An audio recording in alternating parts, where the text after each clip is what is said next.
Cell phones off, ringers off. Good evening, everybody. Thank you for coming and sharing your evening with us. I'd like to call the meeting of the Wheeling Liquor Commission to order. Pledge of Allegiance. Please stand. I pledge allegiance to the flag of the United States of America and to the republic for which it stands, one nation, under God, indivisible, with liberty and justice for all.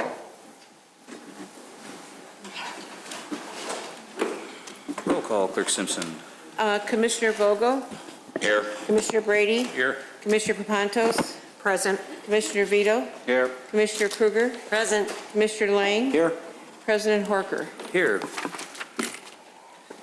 Approval of the minutes. So moved. Second. Trustee Vogel, second. Commissioner Kruger. Papantos. Other one. Oh, it's Papantos. Oh, thank you. Other one. Okay, I got it. Change your voice. Okay. Thank you. Roll call, please. Commissioner Vogel? Yes. Commissioner Brady? Yes. Commissioner Papantos? Yes. Commissioner Vito? Yes. Commissioner Kruger? Yes. Commissioner Lang? Yes. President Horker? Yes. Where do you want me to put it at? Next. Yeah. Working on it. Yeah, right now. Right now. Thank you.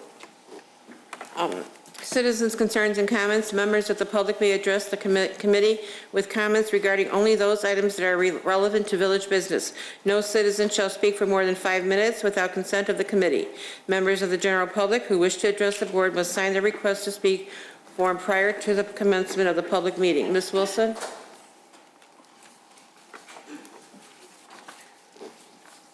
Yes, in order for the public and for the trustees to be able to vote on the approval of bills, it's important that we understand what each line item is.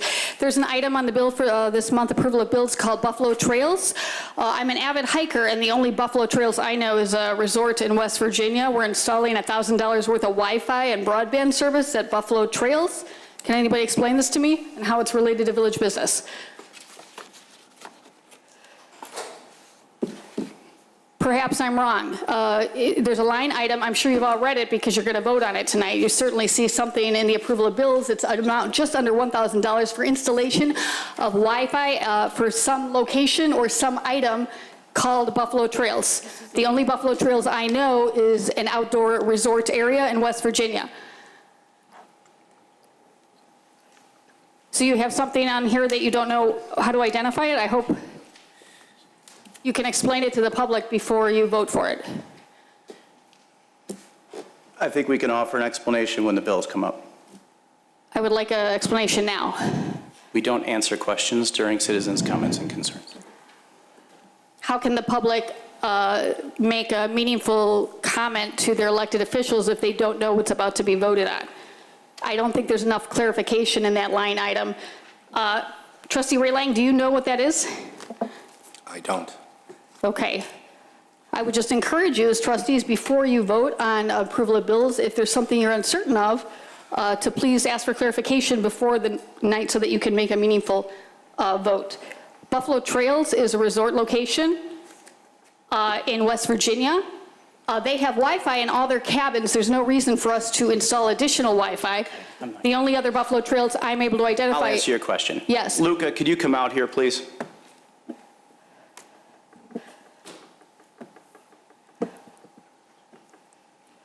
I thought this was the liquor commission. It's the liquor control. It's still, it pertains to public business.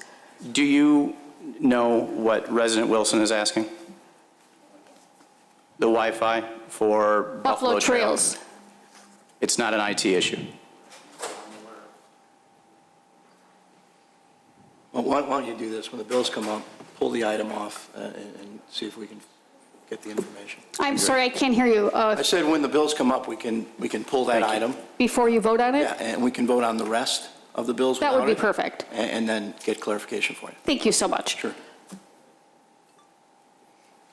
Any others? No, President Horker. Thank you. Before I finish, though, please understand that this resort has Wi-Fi in all their cabins, and they also have cellular access to 3 different carriers. Thank you. In consideration of our request, Trustee Clerk Simpson. I got promoted. No. 5A, consideration of a request for a Class L liquor license from Osteria Wheeling LLC, DBA Serenellas, for an event to be held at 910 McHenry Road on August 24th, 2017. Mr. Spondilis. Thank you. As the title indicates, there is an event, a one-night-only event on August 24th, which is being sponsored by and operated through Osteria, doing business as Serenellas. There is a pending tent and health permit working its way through community development as we speak. This is a Class L liquor license specifically for that event on that night. I'm happy to answer any questions if you have them. Make a motion to approve. One moment. Purposes of full disclosure, some of you who are familiar with what's going on here might realize that that address is the address of the farm where I have lived and worked my entire life. Chef, are we being paid for this? There is an agreement that there is. Can you come to the mic? Come to the microphone. Thank you. Full disclosure here. Thanks for the opportunity to speak with you guys this afternoon. We haven't worked that through yet. I am still working with the farmer, the owner of the farm. That would be my brother. Your brother, yes. And we haven't completed that part of the deal yet. Okay. Okay. But you'll be recusing yourself. Right. I just wanted to let everybody know they're the ones doing it. We're working with my brother. I will still be recusing myself from the vote. Just more than arm's distance, whatever. Now, thank you, sir. You're welcome. I would entertain a motion to approve. So moved. Trustee Commissioner Vogel, second. Second. Commissioner Brady. Do this long enough, I'll figure it out. Clerk Simpson. Okay. Commissioner Vogel, Yes. Commissioner Brady, Yes. Commissioner Papantos, Yes. Commissioner Vito, Yes. Commissioner Kruger, Yes. Commissioner Lang, Yes. President Horker. Must abstain. Okay, now this is going to take a minute.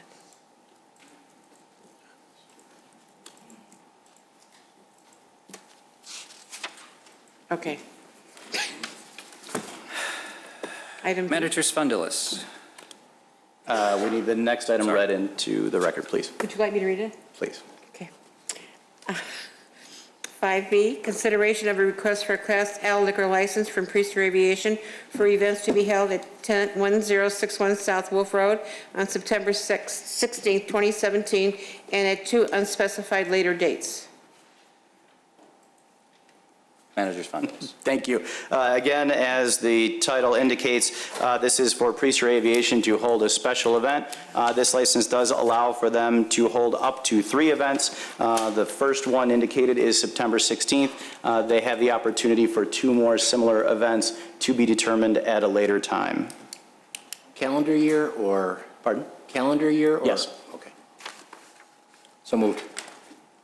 Second. Motion Commissioner Lang, second Commissioner Papantos. Roll call. Commissioner Vogel, Yes. Commissioner Brady, Yes. Commissioner Papantos, Yes. Commissioner Vito, Yes. Commissioner Kruger, Yes. Commissioner Lang, Yes. President Horker. Yes. Item C, Clerk Simpson. Item C, consideration of a request for a Class BV liquor license from El Alamo Mexican Grill LLC, DBA El Alamo Mexican Grill, Mexico. I don't have an address on it. 5658 North Wolf Road. Thank you. Manager Spondilis. Thank you. This is an existing business, El Alamo Mexican Grill. They have before you this evening a video gaming license. They are currently a liquor license holder. They have asked for the addition of 3 gaming terminals. They have worked with the state and in fact already received said terminals. They are looking for this license from you that will allow them to turn those machines on. I believe we have a representative here this evening. We do, thank you. Could you step up if you would, please? A motion to approve would be conditioned upon a passage of an ordinance by the Board of Trustees authorizing the creation of a new Class BV liquor license. The restaurant has been inspected in order to make sure that the terminals are operating or will operate within the confines of our code. The police department conducted that research and those inspections, and they are in compliance with our code. If you have any questions, I can answer them, or if you could just state your name into the record, please. Victor Rangel. Thank you. Commissioner Kruger? Yes, thank you. Probably more for the petitioner, but the administrative content in the memo indicated that you have plans to rebrand and Yes. change the name to Mexcal. Yes. Is that a corporate change, or is that just a It is. doing business as? It is not a corporate bank. It's just a family-owned business. Okay, so the licenses will be issued today as El Mezcal. Alamo? or they're El Alamo Mexican Grill, DBA Mezcal. Okay, very good. That's all I need to know. Thanks. Okay, thanks. No other questions? Commissioner Vogel? Yeah, have we had any issues, Chief, with the police or any problems with the establishment? None whatsoever, sir. Good, thank you. So, thanks. No other questions? I'd entertain a motion. So moved. A motion, if I may, conditioned upon what I read into the record about a passage of a condition. new license. So moved with conditions. Thank you, Commissioner Kruger. Second. Second. Second, Commissioner Vogel. Roll call. Commissioner Vogel? Yes. Commissioner Brady? Yes. Commissioner Papantos? Yes. Commissioner Vito? Yes. Commissioner Kruger? Yes. Commissioner Lang? Yes. President Horker? Yes. Mr. Spondelis, please. Now I get to read to you. Class BV restaurant with video gaming. Class BV licenses shall authorize the retail sale of alcoholic liquor in sit-down restaurants for consumption on the premises, subject to the following conditions and qualifications. A Class BV licensed premises must provide a minimum table seating capacity for meal service for 30 persons, exclusive of all bar stools, and must serve lunch or dinner at least 5 days of each calendar week in which the establishment is open. Must have a video gaming license issued by the Illinois Gaming Board in accordance with the provisions of the Video Gaming Act. Shall comply with all provisions of the Illinois Video Gaming Act and all rules, regulations, and restrictions imposed by the Illinois Gaming Board. And the operation of video gaming terminals shall not be permitted during the hours alcoholic liquor sales are prohibited as provided in Section 4.32.200. I read these into the record to make it clear to you and to the public what you are responsible for with your new license. Thank you so much. Thank you. Thank you for coming. Good luck. Clerk Simpson. Oh, there's another one? There's the target. Oh, yes, I'm sorry. Sorry. 5D, consideration of a request for a Class D2 liquor license from Target Corporation, DBA Target Store T1385. I don't have the address. Joe, what's the address? 1400 Westlake Cook Road. Thank you.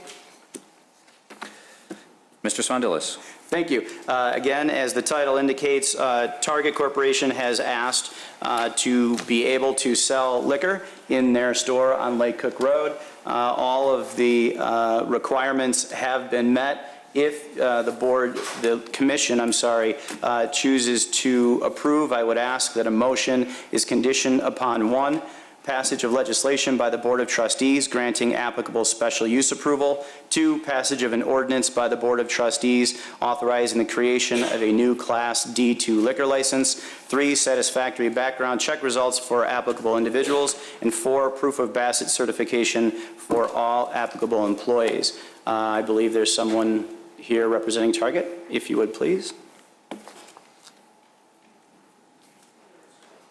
Hello. Just state your name for the record. Stephanie Tierhold. Thank you. I can answer any questions on the operations as we know them, or of course, the petitioner can respond on behalf of Target. Mary. Commissioner Papantos. Thank you. If you are granted this license tonight, how soon do you expect to be selling alcohol here? It would be upon the approval and when we could get the license in through headquarters. So our headquarters location are the ones that bring it out to the vendors that allow us to. So whenever the petition is able to get the license to them. Okay, and as far as any It's minor remodeling of the store because you have one aisle and one cooler, correct? that you're- Correct. I did bring the planogram, or like how the aisles would be set up if you guys would like to, if the board would like to see it. But yes, it is one aisle. It is not a remodel. It would just be moving shelves around. So there wouldn't be any remodel or changing a condition to the store. It would just be putting different items on different shelves. And your other stores in this area do sell alcohol? Correct. Arlington Heights, Palatine, Vernon Hills all sell alcohol. It's to be a one-stop shopping convenience for our guests and customers that we have coming in. That's what the ideal situation would be for us. Do you ever have problems as far as selling to minors? No, we do have, well, currently we don't sell any liquor in the location. At the other stores? In the other stores, no, not that I am aware of. I know we do have all of our BASIS training certification already completed for our store. I have it here too, so our team is fully trained as well going into this, so. Thank you. Pick it up. Any further questions? Look for a motion to approve. So moved. With the conditions as, As stated, 4 conditions. motion Commissioner Lang, second Second. Commissioner Pepantos. Roll call. Commissioner Vogel? Yes. Commissioner Brady? Yes. Commissioner Pepantos? Yes. Commissioner Vito? Yes. Commissioner Kruger? Yes. Commissioner Lang? Yes. Chairperson Horker? Yes. They don't need it. That's it. Any other Thank you. business? Need a motion to adjourn from the Liquor Commission. So moved. Motion Commissioner Kruger, second. Second. Take your time. Commissioner Lang. Roll call. Commissioner, Or all in favor? All in favor. oh, thank you. Aye. Aye. Opposed? Thank you.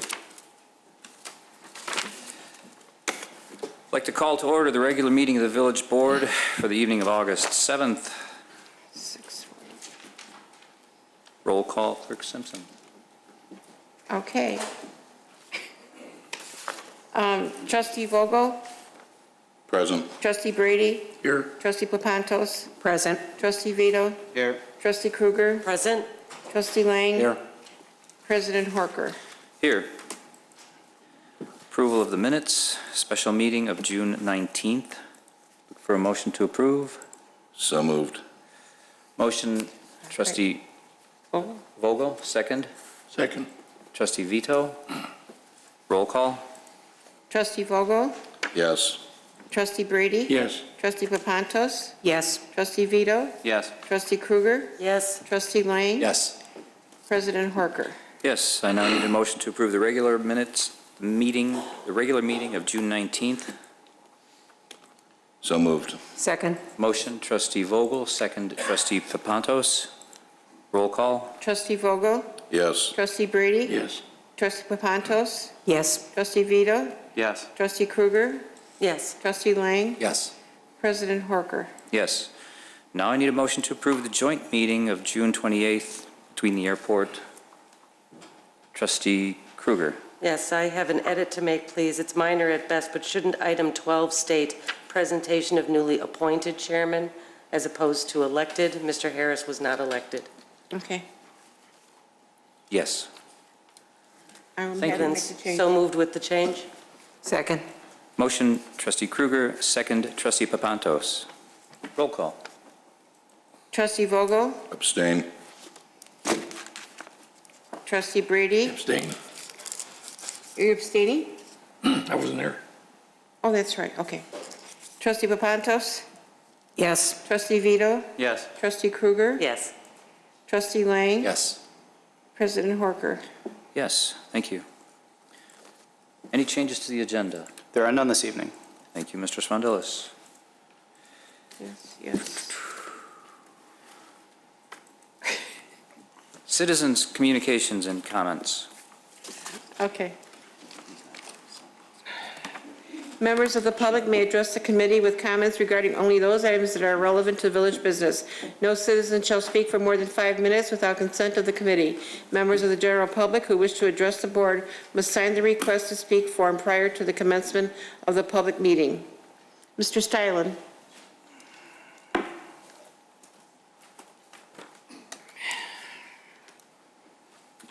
Thank you. Terry Stylen, 473 Briarwood Drive, Wheeling, Illinois.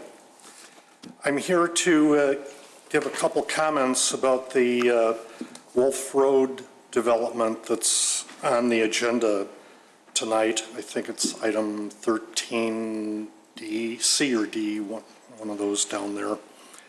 And I was at the Plan Commission meeting, and they approved the preliminary plot or preliminary design and sent it to you guys. And it had a whole bunch of conditions.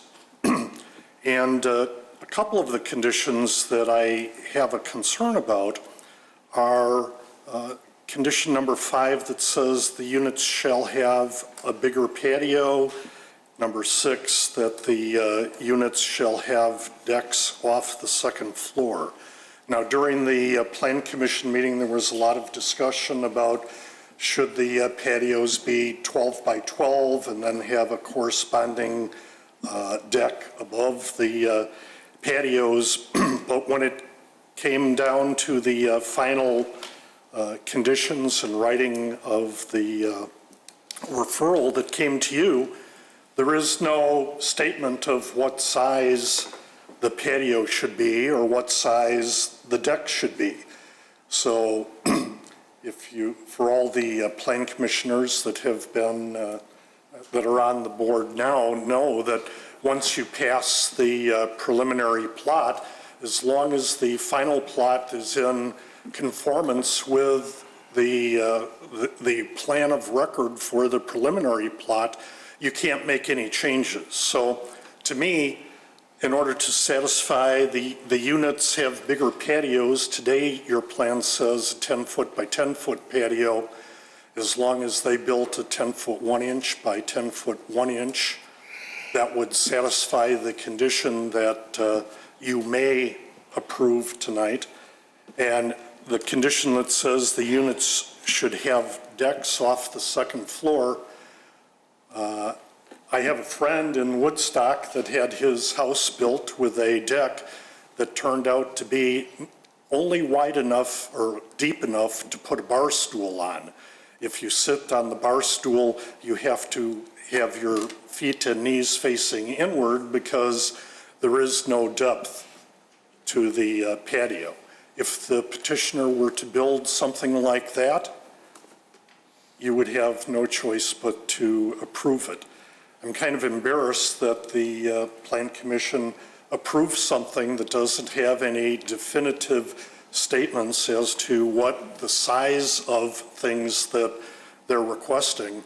I'm also a little bit disappointed that further on in the statements that the staff gave to you tonight, it states that the updated plans are not included in the report that you got tonight. So in essence, the Plan Commission didn't have any idea what they approved, and they've sent it to you, and you're not going to have any idea what you're approving either when it comes to patios and decks.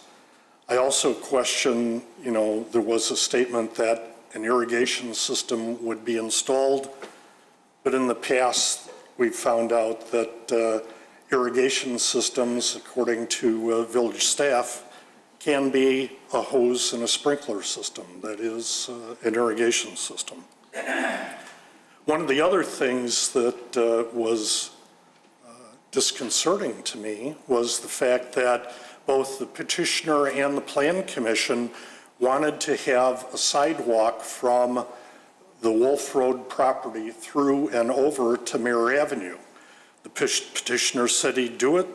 The Plan Commissioner says, we'd like to do it. Staff says, well, the Public Works has a concern that it might not be snow plowed during winter, so they were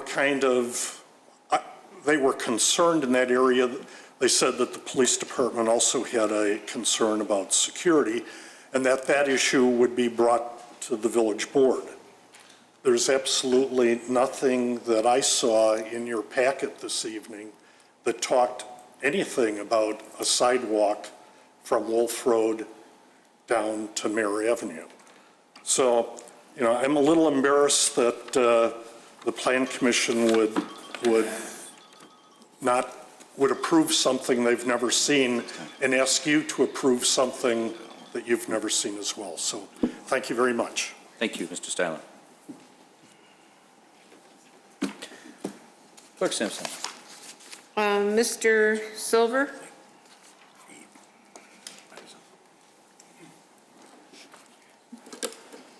Good evening. My name is Ben Silver, and I am a community lawyer with the Citizen Advocacy Center at 182 North York Street in Elmhurst.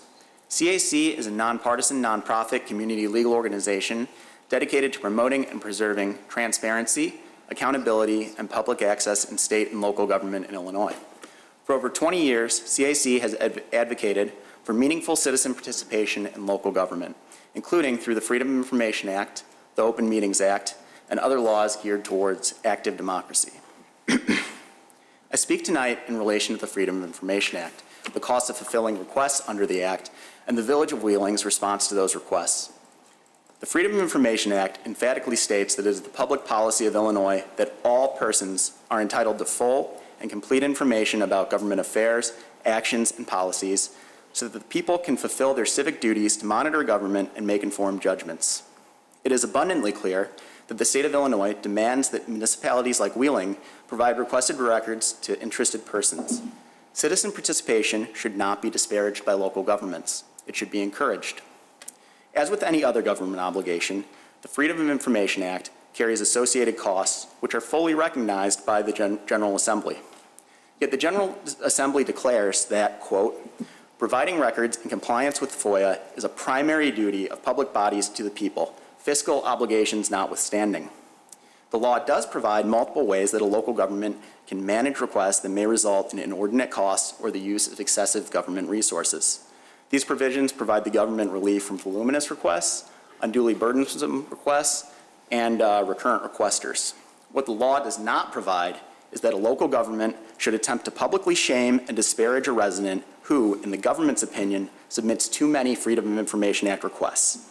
In my time as a lawyer and advocate, I've never seen anything like the outrageous letter written on Village of Wheeling letterhead above the signatures of the village officials before us at this meeting and sent to local officials, the press, and other Wheeling residents.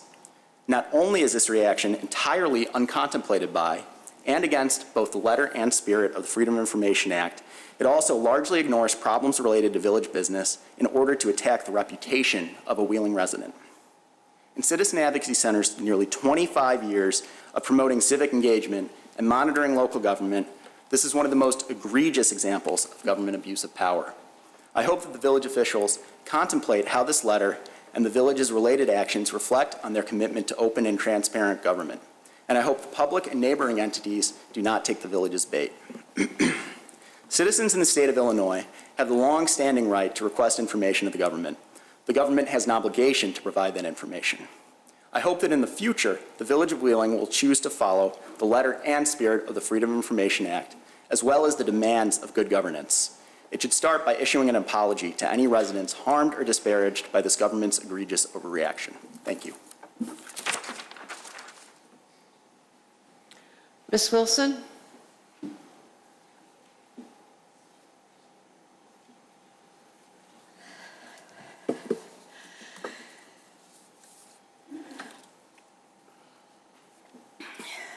Excuse me.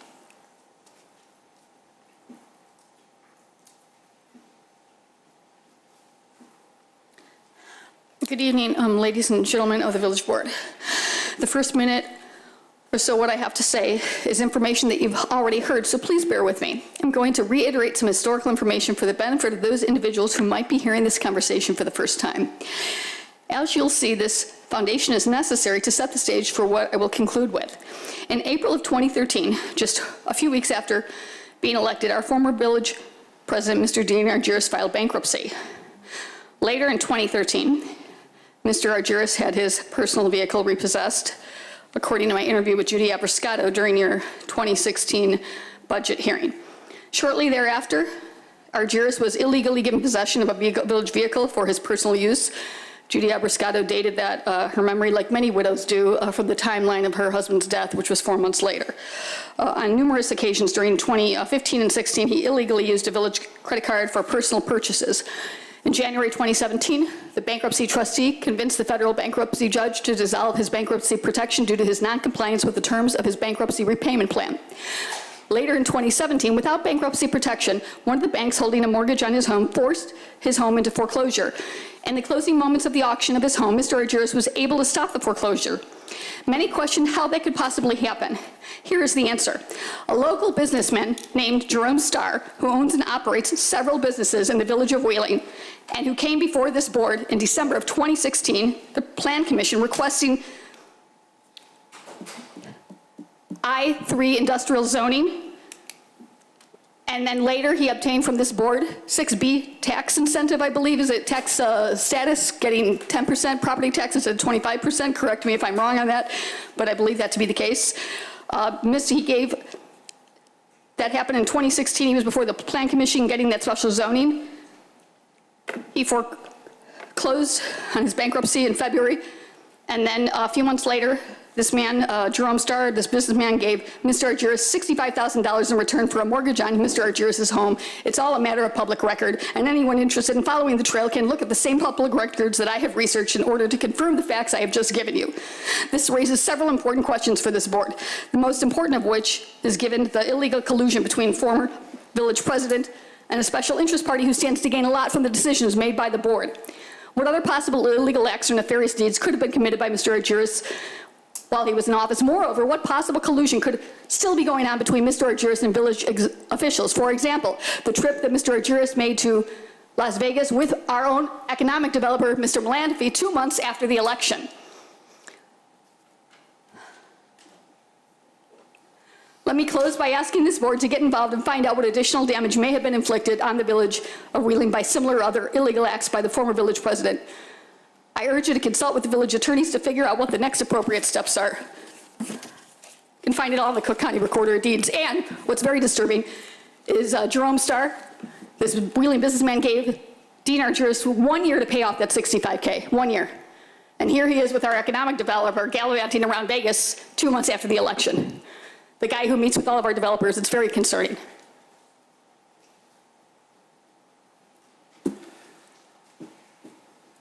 Clerk Simpson? There's nobody else. Thank you.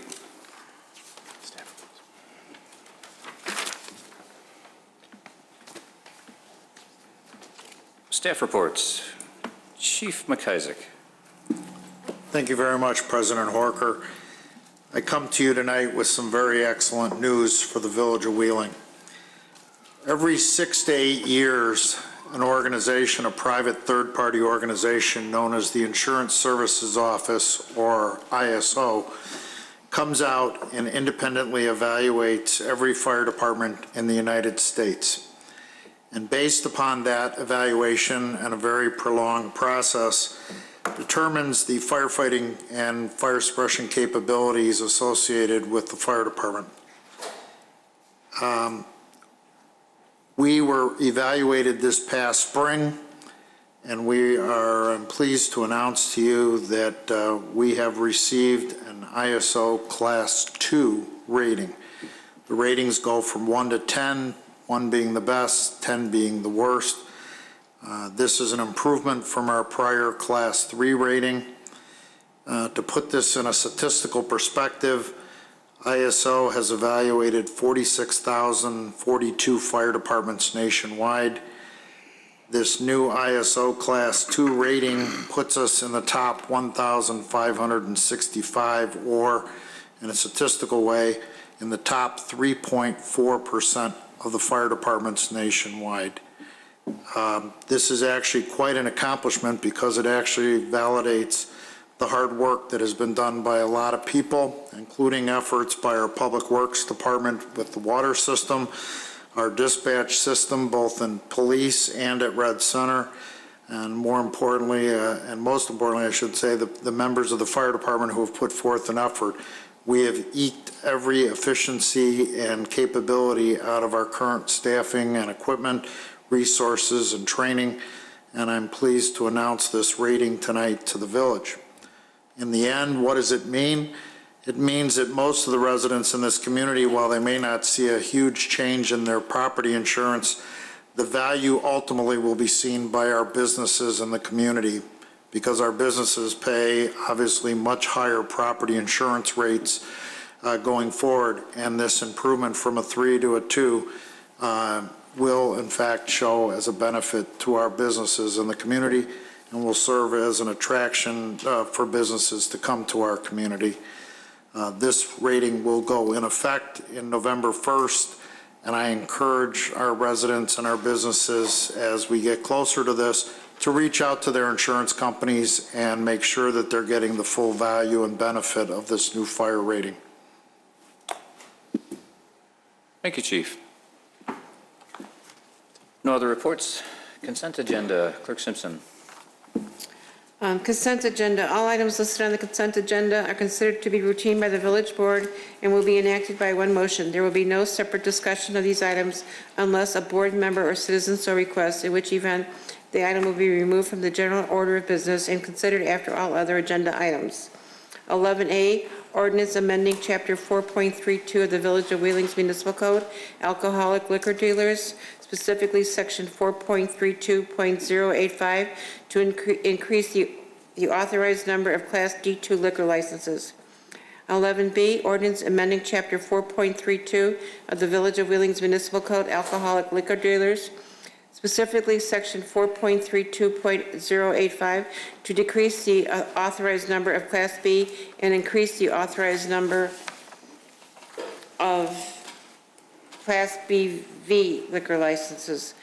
11C, resolution waiving the fidelity and surety bond requirements for Adela Rota Villa Annual Fest to conduct a raffle event on September 10th, 2017. 11D, resolution affirming an agreement between the Village of Wheeling and AFSCME Council 31 for and on behalf of Local 1344 for the period May 1st, 2017 through April 30th, 2021.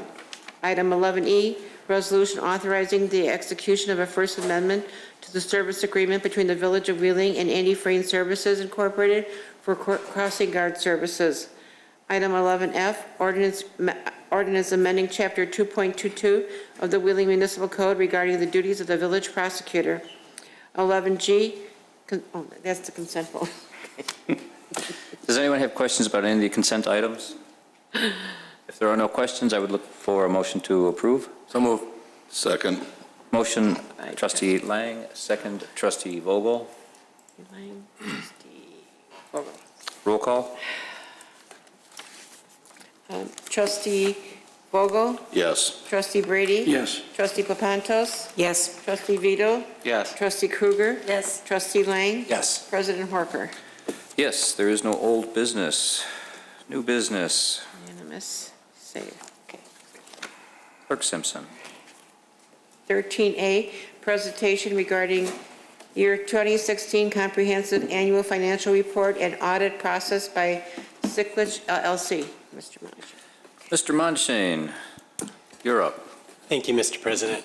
A few weeks ago, I presented the results of fiscal year 2016 to the board, and tonight we have Brian Lefevre from Sikich LLP here to talk about the CAFR from a high level and the audit process and answer any questions that you might have about that. So I'll turn it over to Brian. Thanks, Michael.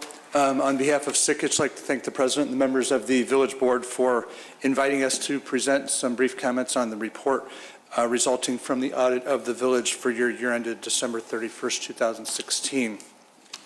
The audit process really lasts almost the entire year, about a 9-month process between an initial planning meeting, a couple site visits here at the village, and then the process of preparing the comprehensive annual financial report, the acronym being CAFR. I believe the CAFR is also on your website as well. The process includes gathering input from all departments of the village, although most of you think of the audit as just being associated with the finance department because they keep all of the financial records. But besides all the departments, you the village board, also give input to us so that we can focus our audit procedures on the areas of highest risk. To give you a differentiation between a CAFR and what's required by statutes for an audit, the CAFR includes three sections, the introductory section, the financial section, and the statistical section. What's required by statutes is just the financial section, so that's what it makes it comprehensive as adding those two additional sections. The statistical section has some very good 10-year trend information regarding a lot of different financial data. It also compares the village to overlapping taxing units related to debt capacity and also property tax rates. Within the CAFR itself, in the introductory section, for those of you that have the hard copy, but also you can make some notes when you do look back at the hard copy.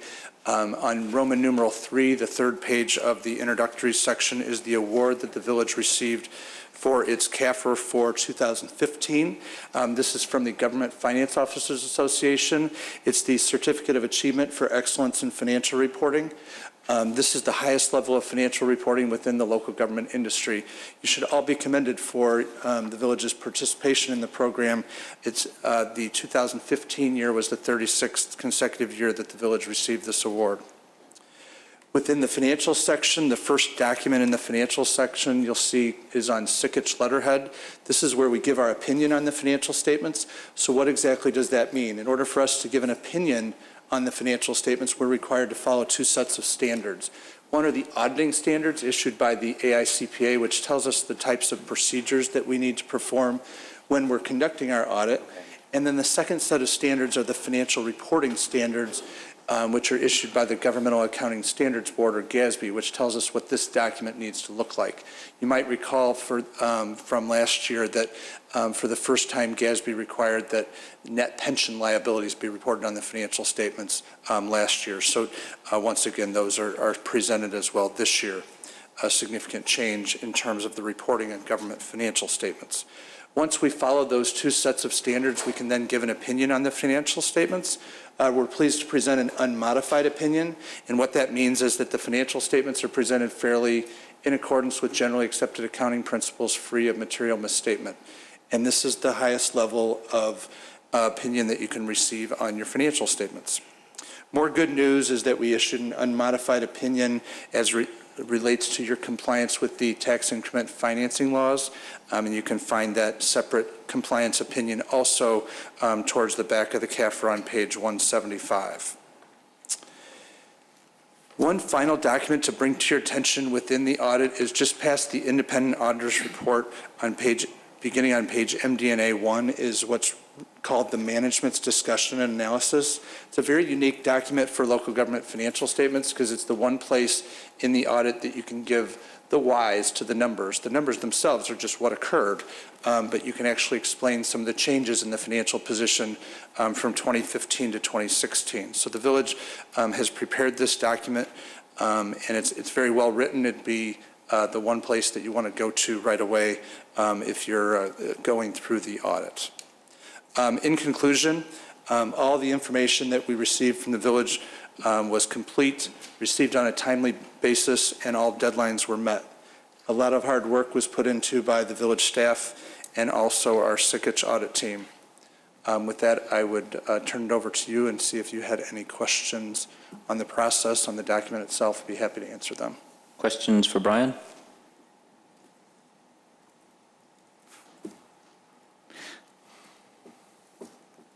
Crickets. Okay. That's a good thing. Anything else, Mr. Montesang? Right there. Trustee Lang, please. So is this pretty common among our neighboring communities? Does everyone get as good of a grade as we do, or is this something unique to Wheeling? There's others that receive unmodified opinions, but there's a lot of communities that don't prepare a CAFR. So they're receiving an unmodified opinion on what's required by statute. You guys are going over and above. You're not the only one receiving a CAFR, but you're in an elite group that you do. Thank you. Good question. Thank you. Is there no other questions? Just a presentation. Thank you for the report. Thank you very much. Thank you. Thank you, Mr. Montesang. Clerk Simpson. Item 13B, ordinance granting special use site plan approval for packaged liquor sales at 1400 Lake Cook Road, Target. Mr. Jennings. Thank you, President Horker. Earlier this evening, when you were convened as the Liquor Control Commission, you granted a license that was conditioned on approval of special use legislation. This is the special use legislation that you were referring to at that time. Target here in Wheeling has requested special use approval. Packaged liquor sales is a distinct use classification in the village code. It requires special use approval. The Plan Commission held a public hearing, has recommended approval with a few conditions. The conditions in the ordinance for your consideration this evening are as follows. Number one, the area of liquor display shall be limited to one aisle and one cooler section, both within the highlighted area of the floor plan. Number two, additional seasonal or promotional liquor displays shall be allowed in the grocery, front of store, and checkout areas. Number three, petitioner should consider additional security measures for the liquor areas, such as anti-theft devices on liquor bottles and video surveillance. I believe the petitioner may have stepped out after the vote of the Liquor Control Commission, but I can try to answer questions if you have them. Questions from the board? No questions, then I would look for a motion to approve. So moved. Motion, Trustee Brady, second. Second. Trustee Papantos? Kruger. I'll throw my voice. Looking late. Roll call, Clerk Simpson. Trustee Vogel? Yes. Trustee Brady? Yes. Trustee Papantos? Yes. Trustee Vito? Yes. Trustee Kruger? Yes. Trustee Lang? Yes. President Horker. Yes. Clerk Simpson. Item C, ordinance granting special use site plan approval for preliminary planned unit development for multifamily residence at 411-415 North Wolf Road, Wolf Crossing. And item D as well, please. Resolution approving the preliminary plan for Wolf Crossing subdivision, current address 411-415 North Wolf Road. Mr. Jennings. Thank you, President Horker. I do have the confirmation that the petitioner is here for this, so after a few opening remarks, I would like to hand it over to them. I believe they have a short presentation and are available to answer questions. The item in front of you this evening is, there are two votes associated with it. One is for the preliminary PUD ordinance, and the other is for a resolution approving preliminary plat of subdivision. The Plan Commission has recommended approval of the preliminary PUD and the plat with several conditions on the preliminary PUD. Just a couple of items of note. The petitioner had requested a simultaneous simultaneous review of the preliminary PUD and the final PUD. The Plan Commission, upon review at the public hearing, declined to take up a vote on a recommendation for final PUD. So in front of you this evening is only a preliminary PUD recommendation. It's a somewhat unusual request that had been made. As some of you may recall, we did once have a procedure in the zoning code that allowed waiver of preliminary PUD. That has been removed from the code, so this, what they had requested would be the only method of a accelerated approval, if you will. So what you have in front of you is only the preliminary PUD. The conditions of approval suggested by the Plan Commission that are shown as conditions of approval in this ordinance in front of you would set the framework, should this be approved this evening, for the final PUD review. So with that, I would like to read through the conditions suggested by the Plan Commission and then hand it over to the petitioner.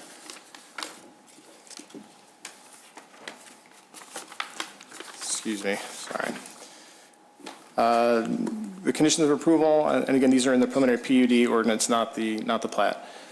Number one, prior to the issuance of a site permit, the plat of vacation for Mayor Avenue shall be executed.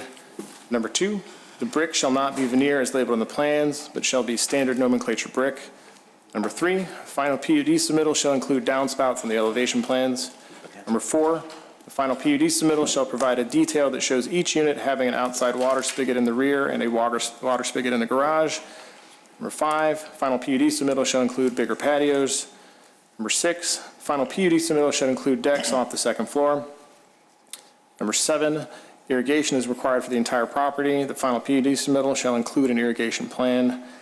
Number 8, mailboxes shall have canopies. Final PUD submittal shall include details of the canopy. Number 9, final PUD submittal shall provide alternate building-mounted light fixtures. Number 10, final PUD submittal shall include building-mounted lighting in the photometric plan. Number 11, downspouts should be buried in the front yards. Number 12, final PUD submittal shall provide additional landscape screening between units. Mr. Jennings, during the citizens' comments portion of the evening, there was mention brought up of conditions put in place by the Planning Commission, specifically 10 by 12-foot patios, that the irrigation system be not simply a hose, but an in-ground irrigation system and a potential sidewalk from the development to Meyer. Those conditions do exist in the minutes. Why are they not part of the conditions that we have? There's discussion in the findings of fact for this public hearing item. Yes. At the end, the Plan Commission takes a vote on which conditions they would like to have be part of the recommendation. The Plan Commission elected not to, for whatever reason, include a condition related to those items. There are conditions that reference those items, but I don't believe that they were worded so specifically in the final vote.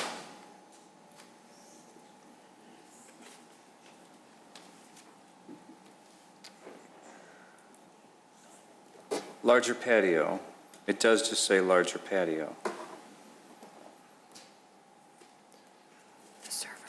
We can address those as they come up, though. Sure, and just for clarification, this is a preliminary PUD. The petitioner would need to return to the Plan Commission for final PUD, at which point the Plan Commission would go through the modifications to the plan and provide a recommendation to the board as whether they felt that had met the intent of the condition. Thank you, then. I believe, Mr. Shapiro, you're up. Thank you, President Harker and Board, and thank you for putting us on your agenda tonight. My name is Dan Shapiro. I represent D.R. Horton. There was extensive discussion and testimony and input from the Plan Commission. We are anticipating going back before the Plan Commission on the 24th of this month to address all of the conditions, each and every one of them, and then the Plan Commission then would take up the consideration of final PUD. We're aware of the conditions, and we're working on them to go back at that time. Tonight is our whole team, but Derek Hoffman, who you probably read in the minutes, and who is the land acquisition for D.R. Horton, would like to make a brief presentation, if you would indulge us for about 5 or 6 minutes. Sure. Thank you. Good evening. It's a pleasure to be back in front of you again on this matter. We're excited to be here and talk about the redevelopment of 411 to 415 North Wolf Road. A very brief presentation, and then we can talk about any comments that you may have. Just as an introduction, my name is Derek Hoffman. Joining me from D.R. Horton is Mark Fields and Bruce Mellon. You already met Dan Shapiro, our land use counsel. We also have our engineering consultants from Manhart Engineering here as well to address any questions that you may have. I'm sure all of you are familiar with the location of this property on Wolf Road, just south of the intersection of Wolf Road and Milwaukee Avenue. Currently, as I'm sure most of you know, the site is improved with a 40,000 square foot warehouse and office facility. The balance of the site is improved with a parking lot.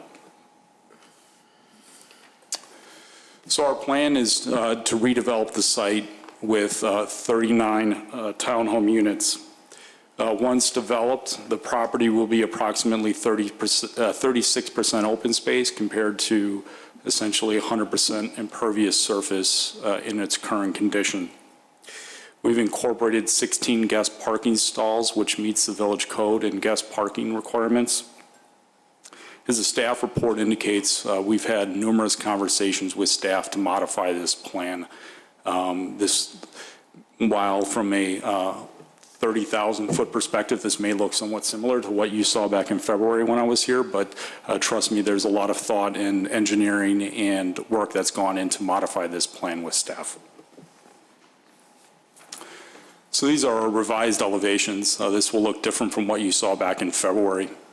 The buildings now meet the village's building material standards and design guidelines for both materials and coverage.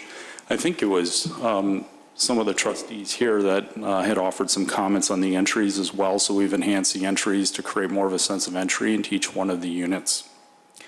I brought material samples with me tonight if any of you are interested in seeing them. I'd be happy to bring those up here if you would like. Just a reminder, the units, there are two separate types of units that we're looking to construct. One is 2,270 square feet. The second is 2,471 square feet. And that's quite a bit larger than your average townhome, which usually ranges around 1,500 to 1,700 square feet or so. The rear elevations, we included brick material as well.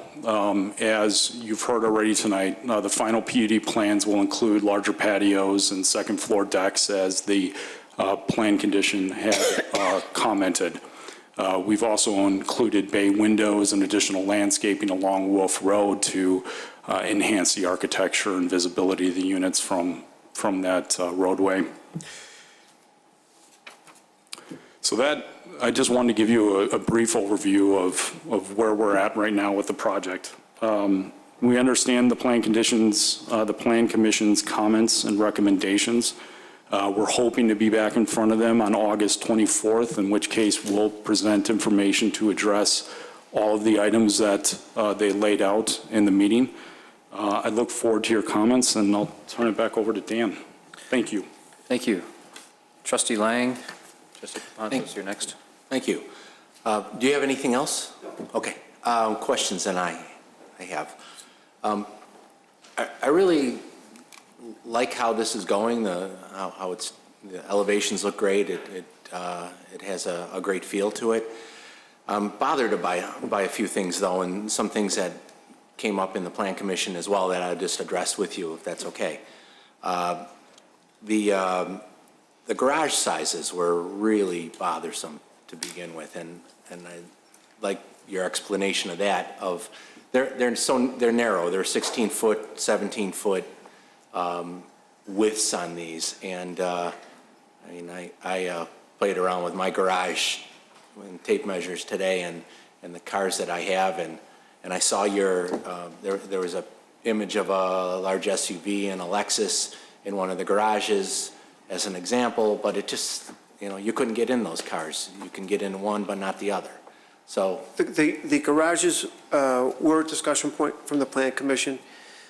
We did offer, and I think maybe in your packet, we did offer as part of that, showing the garage width with 2 cars and also showing 2 garbage cans in the garage. In the garage is a little bump out, so there's a little relief there. In explaining the layout of the garage and the dimensions, as well as the fact that there's additional space on that same level behind the garage. What was initially considered a condition by the Plan Commission wasn't. And I believe that subsequently staff has looked at this issue as well, and I respect what you're saying, but staff has also seemed to be somewhat satisfied at the size of the garage. As to the marketability and the market for the size of the garage and where they've been successful, I'll let Derek speak to that. So this is our first time building these units in Chicago. They've been very successful in other markets around the country. We've sold hundreds of these units over on the East Coast. They have been sold to people with 2 cars. They are utilizing as 2-car garages. Before the Plan Commission meeting, I spoke with the sales reps out there and asked them if the size of the garages had been a sales objection with any of the buyers, and it hadn't. We had that exhibit that Dan was preparing for the Plan Commission so they could see 2 standard size cars. It was a Toyota Camry and a Chevy Malibu in the garage so they could see the dimensions of the openings. I field tested it myself because I was curious, just like you were, if they would work. I was able to make it work. So, and if you back one in and pull one in, you're going to get the driver entry in the center, which seems like it'll work, but just seems really narrow. If I can switch my question over to Andrew, are we fine with this garage width? So the original issue was raised by staff. The original submittal from the petitioner had a drawing that we felt did not demonstrate the ability to meet the code. The code in this case was that you have 2 indoor parking spaces with the townhome. During the Plan Commission hearing for the slides that were provided by the petitioner then submitted a much more detailed drawing that illustrated where the stairway is, where the bump out is, how the garbage cans could fit. And we felt at that time they had provided adequate demonstration that two typical cars could in fact fit inside the garage. So at that point, knowing that there, in our review, a variation for indoor parking was no longer required, our concern had been addressed adequately at that point, yes. Okay. So I'll move on from there. The patios, if you can kind of give us an indication what the new size of the patios would be. Well, we're looking at, to go back before the Plan Commission on the 24th, there's patios which are 10 by 12. That was discussed, I believe, as mentioned just a couple moments ago. And you know, you can think it's kind of a simple, but the diameters of the patio vis-a-vis the diameter, the dimension of the balcony have to be structured in a certain way that we also comply with fire code issues, which we are prepared to do so.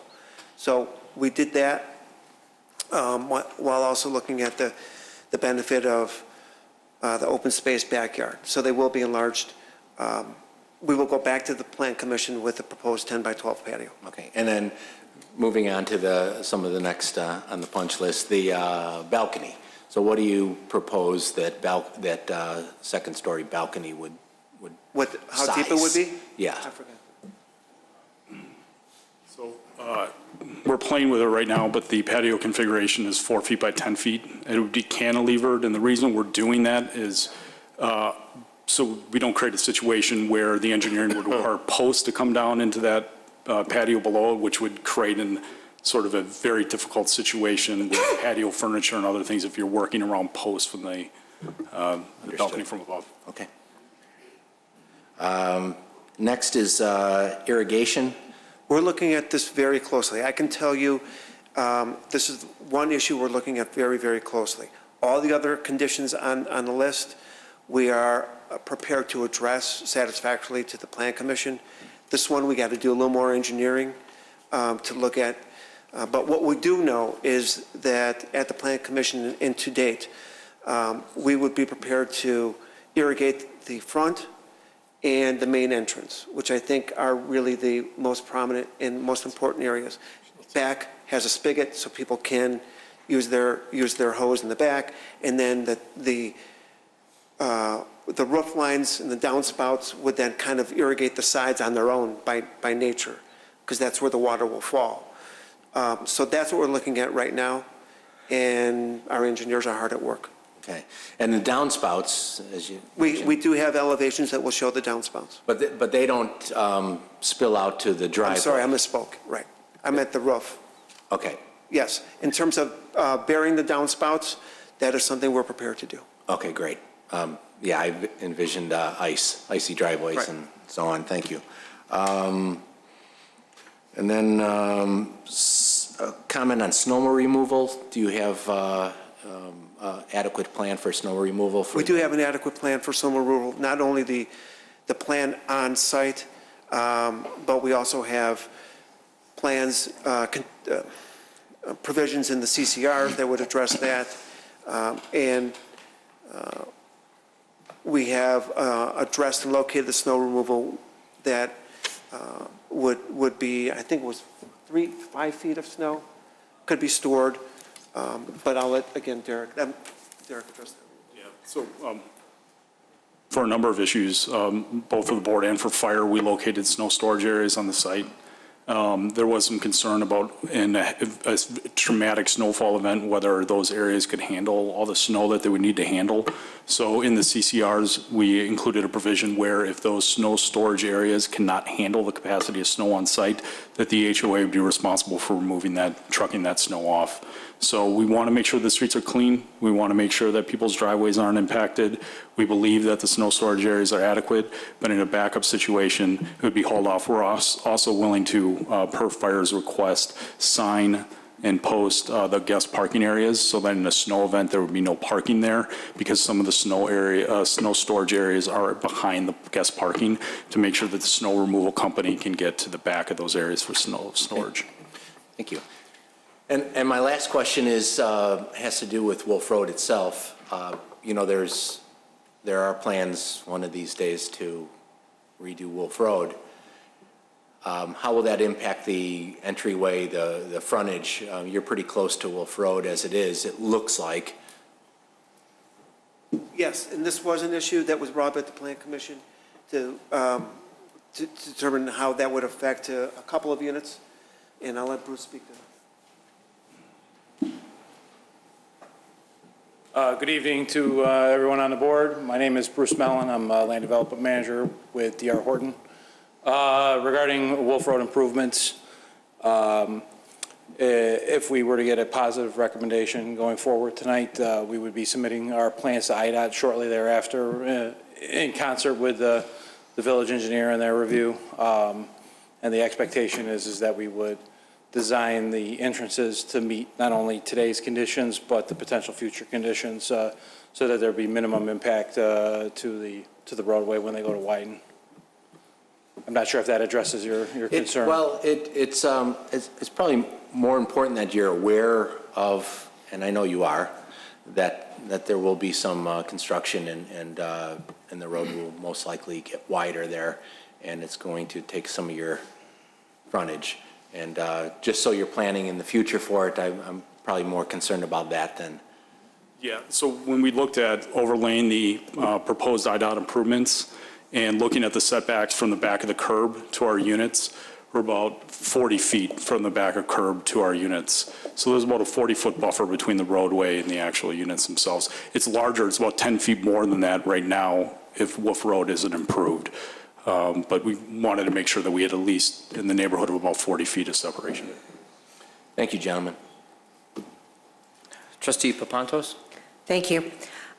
First of all, I'd like to thank the representatives from D.R. Horton and our Plan Commission. I watched that meeting. That was a long meeting, and you know, certainly our Plan Commission does their job as we want them to and asks you a lot of questions. We've talked about the garage size. I, too, have a problem with it. In our packet, you had a picture of a large SUV or a truck and a Lexus backed into the garage. How did the individual who drove the Lexus or backed it in get out of his car? I have no idea. Yeah, because but and I know that's somewhat rhetorical, but what we did is, in addition to the photograph, we also did the measurements and prepared that additional information for the Plan Commission, showing the 2 garbage cans along with the 2 other vehicles, along with the bump out. So from my perspective, that was kind of an initial sort of investigation that we did. What does it look like when you have these 2 cars? And then we dug a little bit deeper with the garage dimensions, showing the cars, showing the bump out, et cetera. So I think perhaps that, as Andrew just spoke, it was those additional changes that has allowed staff to gain some additional comfort on the size of the garage. Our current code requires a garage size of 500 and what, Andrew, square feet? I think it's 28? Or there is 82? a section of the code that refers to a 528 square foot. And it was explained to me that that's really meant for single-family homes. However, that's not what it says. It just says 528 square feet. I was doing calculations, and I didn't reach 400 on any of your garages, and that's why I am concerned. Do you know, with the units that have been built on the East Coast, are people using the garages, or do we have 1 car in the garage and the 2nd car in the driveway? It's my understanding that they're using the garage. In terms of just relativity of the square footages you mentioned, so we have a townhome product that we built right now. The garage is about 355 square feet. And I think in the last 7 or 8 years, we've sold about 700 of those units. And so that gives us, in terms of square footage of the garage, it gives us some idea of how people are going to use it. And people do park both vehicles in that garage and utilize it at that square footage. But like I said, I tested it myself to make sure that it would work. I understand your concern. I think most of the other townhomes, if you were to look at some of the other townhome developments, I don't think any of them breaks 400 square feet in terms of garage square footage as well. So just to give you some perspective. I've actually been in one of your townhomes in Pingree Grove, so I know your garage size. Okay. It's a little bit bigger than what you're proposing, but, and I understand, and it's up to you and it's up to the association to say how many cars are we going to have sitting in driveways and not in garages, because people have bikes, kids have their own little electric cars and shovels and rakes and whatnot, but I want it clear that we want this to be a success, and we don't want something to, like a garage size to hang up on it, so whatever you can do. And to that point, part of the conversation that we had with Plan Commission about the garages too was to point out, as Dan had mentioned, there's a bonus room immediately behind the garage that's around 280 or so square feet. That's not untypical of many of our other townhome units as well. A lot of times people will use that as a sort of quasi-basement to use their storage. In some instances, on townhomes that are much smaller, people will use that as living space, but when you're talking about almost a 2,500 square foot townhome, there's pretty substantial living spaces on the 2 floors above, and we would envision that many people will use this for storage on that level. Thank you. When it comes to the expansion of Wolf Road and having the center turn lane, we're also going to be having sidewalks on both sides of the street. And Director Janik, do you remember what the sidewalk would be on that side, on the east side of Wolf? Is that a 5-foot? The width? Yes. When the road gets redone, it should be a 7-foot wide. A 7-foot? As far as I know from the plans that were prepared by Baxter and Woodman, I believe that at least one side of the road is going to be 7 foot. And are you prepared then to put a 7-foot sidewalk in now so that it would just continue through? So we have a sidewalk shown on our site plan.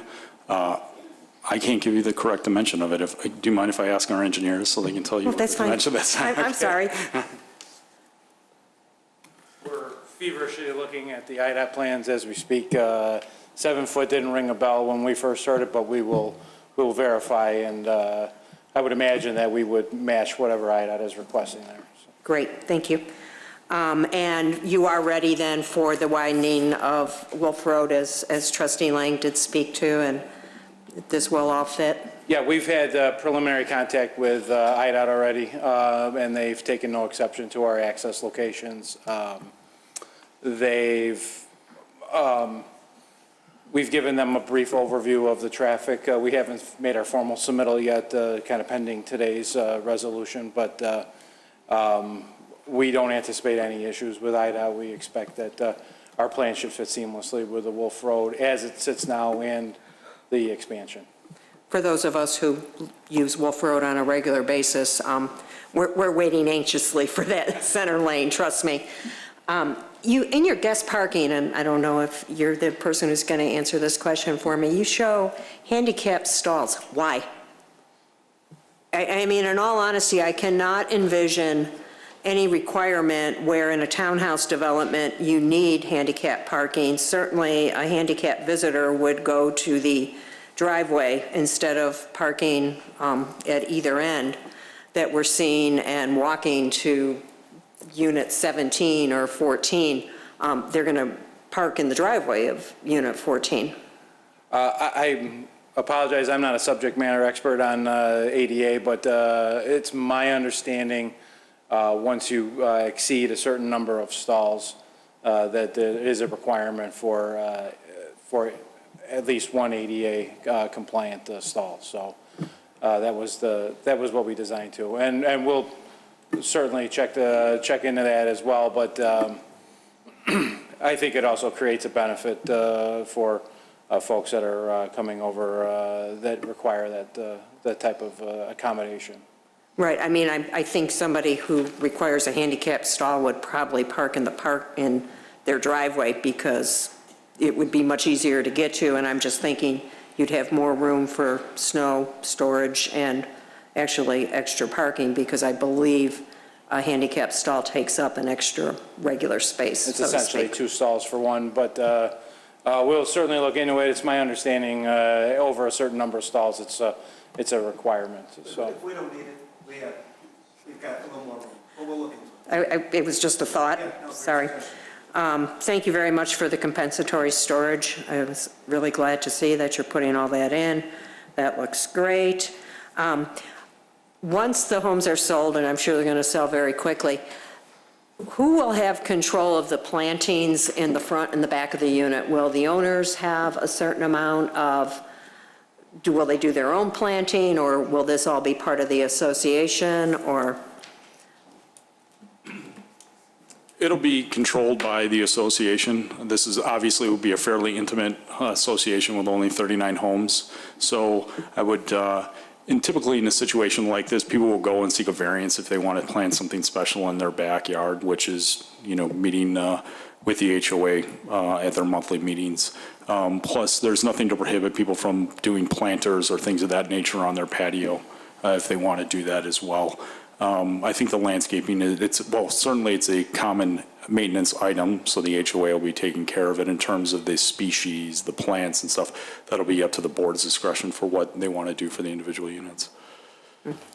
And the reason I asked was because of the irrigation, and to tell you the truth, for me personally, I would accept the irrigation in the front, but just because I do live in a townhouse situation, those of us who want to water, those of us who don't. And to tell you the truth, we don't have brown grass, and our plants survive. So for me, that's just me. But there's also a question as to how you would meter an irrigation system.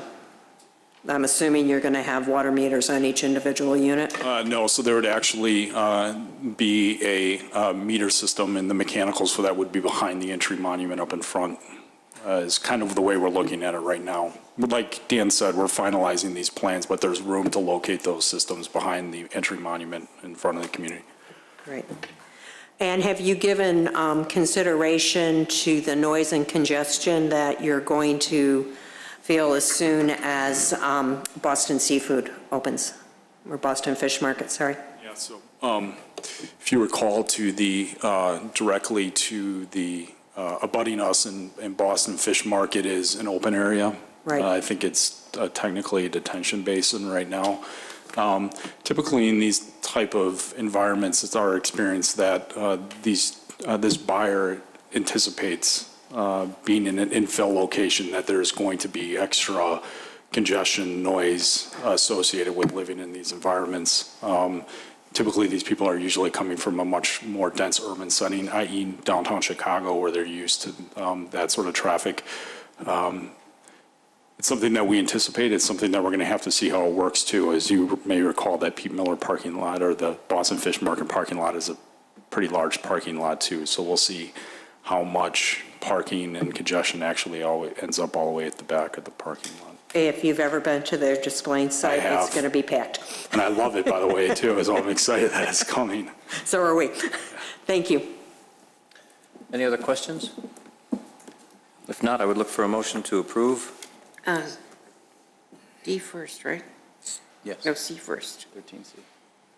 13C, yes. Okay. So moved. Motion. Second. Trustee Papantos, second. Trustee Kruger. Roll call. Trustee Vogel? Yes. Trustee Brady? Yes. Trustee Papantos? Yes. Trustee Vito? Yes. Trustee Kruger? Yes. Trustee Lang? Yes. President Horker? Yes. Item D. Item D. Okay. Help me, Mr. Spondelis. No second consideration, no second presentations. Nope, correct. Just ask for a roll call. Or a motion to approve? Motion to approve, second, roll call. Motion to approve? So moved. Trustee Lang, second. Come on, Vito. Second. All right. Trustee Vito. Roll call, please. Trustee Vogel? Yes. Trustee Brady? Yes. Trustee Papantos? Yes. Trustee Vito? Yes. Trustee Krueger? Yes. Trustee Lane? Yes. President Horker? Yes, thank you. That brings us to item E. Item E is, Good luck, guys. Item E, resolution approving an agreement with RJN Group Incorporated for sanitary sewer evaluation services in the amount of $74,758. Mr. Janik, enlighten us. Thank you.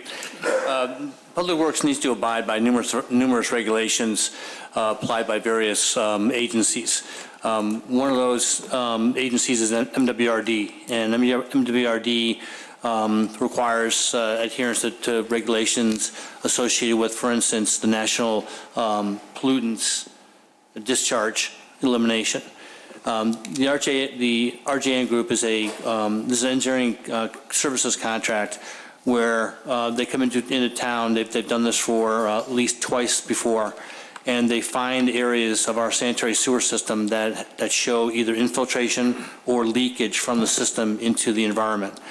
That's what the contract is for. They do smoke testing, they do dye testing in various areas of the village, and then we find out what areas we need to improve and either replace with pipe or seal the pipe or the manholes.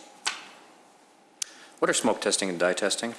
Smoke testing is when the RGN Group comes in, and we've had numerous phone calls in the past where people think maybe there's a fire, but would they actually blow smoke into the sanitary system or the storm sewer system, and they find locations where that smoke escapes where it shouldn't be.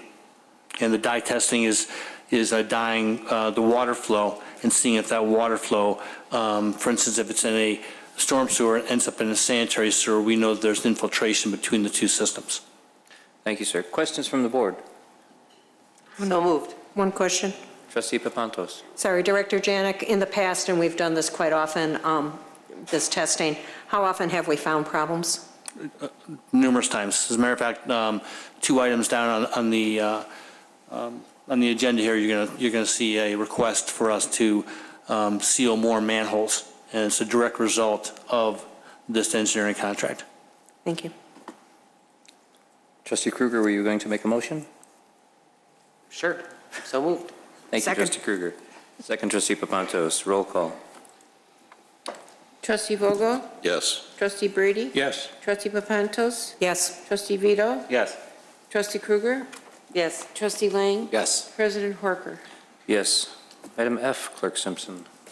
Item F, resolution waiving the fidelity and surety bond requirements for Willing Helping Hands Pig Roast to conduct a raffle event on September 9th, 2017. Mr. Svandelis. Thank you. This is the annual event, as the title indicates, for Helping Hands event on September 9th. This item is before you on new business simply because we are asking to waive the fidelity and surety bond requirements, as well as to give the opportunity to 2 of our elected officials who serve on that board to recuse themselves. Questions from the board? No questions. Motion from the board.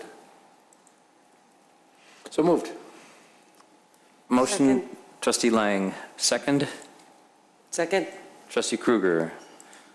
Roll call. Okay. Trustee Vogel? Abstain. Trustee Brady? Abstain. Trustee Papantos? Yes. Trustee Vito? Yes. Trustee Krueger? Yes. Trustee Lang? Yes. President Horker? Yes. Thank you. Item G. Resolution waiving competitive bidding and authorizing the village manager to approve a contract with Midwest Water Group Incorporated for the manhole rehabilitation project in the amount of $19,991. Mr. Janik. Thank you. This is a request to waive competitive bidding for the sealing of certain manholes in the village. Currently, we have a contract with a contractor, Midwest, who we awarded a contract of approximately $151,000 earlier this year. Because that bid came in so low, we didn't need to, but we want to. We had extra money left over in the account, and so we want to spend approximately $19,000 to seal more manholes than we originally thought. The waiver of bid is required because we have an existing contract with the company that's doing this work. They're holding their pricing, so it's the same pricing as the existing contract that we have in place. Questions from the board? One. Trustee Vogel? You said we seal the manhole covers? Not the manhole covers, but the manhole itself. Outside, okay. Yeah. All right. So what does that consist of? Well, what it consists of is every other year or every year, depending on how much money we have, we seal sanitary sewers, which we have a polyurethane or geothermal type of a material that we seal sanitary sewers with. Well, we're not just sealing the sanitary sewer pipes, we're also sealing the manholes. Turns out that the manholes have at least as much infiltration from groundwater or leakage as the in-ground sanitary sewer pipes. So we're doing the manholes as well as the pipes. And this is a direct result of the previous contract that you saw with the engineers doing the smoke testing and dye testing. We find manholes and pipes that we need to seal. Same material, and we're doing it for both items. Thank you, sir. Any other questions from the board? So moved. Trustee Vogel, second. Oh, here we go. Second. Trustee Brady? Roll call? Trustee Vogel? Yes. Trustee Brady? Yes. Trustee Papantos? Yes. Trustee Vito? Yes. Trustee Krueger? Yes. Trustee Lang? Yes. President Horker? Yes. Item H. H, resolution authorizing the village president to execute an easement agreement on property owned by Reynolds Consumer Products, PIN number 03-10-400-007 and PIN 03-10-402-026 for public drainage easement at 600-668 and 777 Wheeling Road. Mr. Janik. Thank you. This is an easement that is required for an improvement that the board has agreed to design and with Suburban Engineering. This is an easement that extends from South Wheeling Road west to Echo Lake. There's a design that we had completed that needs to go out to bid for construction, and it's a 66-inch sewer pipe, concrete sewer pipe that's going to extend from Wheeling Road to Echo and relieve the flooding, hopefully, well, it will relieve the flooding, localized flooding on South Wheeling Road during major storm events. It's not necessarily that it will deny all water from that roadway, but it will substantially reduce the number of times that road's closed. You'll note that the road, we have made progress already, but we've done as much as we can relative to our existing infrastructure. So this easement, which is not costing us anything, it's being provided by Reynolds, is going to allow us to do that project. Thank you, Mr. Janik. Questions from the board? So moved. Motion, Second. Trustee Krueger, second, Trustee Papantos. Roll call. Trustee Vogel? Yes. Trustee Brady? Yes. Trustee Papantos? Yes. Trustee Vito? Yes. Trustee Krueger? Yes. Trustee Lang? Yes. President Horker? Yes. Item I. Yes, ma'am. Resolution approving an amended and restated intergovernmental agreement between the Village of Wheeling and the City of Prospect Heights for the organization, operation, and maintenance of Chicago Executive Airport. Mr. Ferrolo. Thank you, President Horker. Before the board tonight is an amended and restated IGA, which provides five small amendments to the intergovernmental agreement with Prospect Heights, establishing the airport board. As you may or may not recall, back in 2005, the airport commission was changed to an airport board. At that time, we developed this revised intergovernmental agreement. That agreement was revised again in 2013, And before you tonight are 5 changes that are being requested by the Airport Board of Directors. I'm going to go through the changes. The bulk of the agreement is going to remain the same. These changes are to 5 sections. The first is a change that states that every year there's to be a joint meeting. The change indicates that the joint meeting can be held in Wheeling every year rather than alternate communities. Prospect Heights has agreed to that, provided that every year the Christmas party stays in Prospect Heights. Second, Section 4F. That section in there's a simplification to the compensation structure for the board members. Currently, the agreement reads that the chairman receives a stipend of $300 per month and $100 for the meeting if he attends, and each board member receives $150 per month and $100 for each meeting, which is only one, that they attend. The new revised agreement indicates that the chairman will simply get a stipend of $400, and each board member will receive $250, which is the total of the monthly plus the meeting allowance. The board felt that that was an appropriate amendment because there's very few missed meetings by board members or by the chairman. The next change is at Section 4G8. It's to address language that the FAA finds objectionable, and that language originally dealt with allowing the board to develop and implement noise abatement practices. That language will remain. The language that's being stricken is that the board is allowed to develop noise abatement procedures. That is an FAA function, so that's some clarification that the FAA requires. Please be assured that the general powers under the general powers of the board still has the power to develop and implement noise abatement practices. The next change is at 4H9. It's really a technical correction. It changes the term airport manager to executive director. That's a change that was missed in the agreement. The manager of the airport is referred to as the executive director.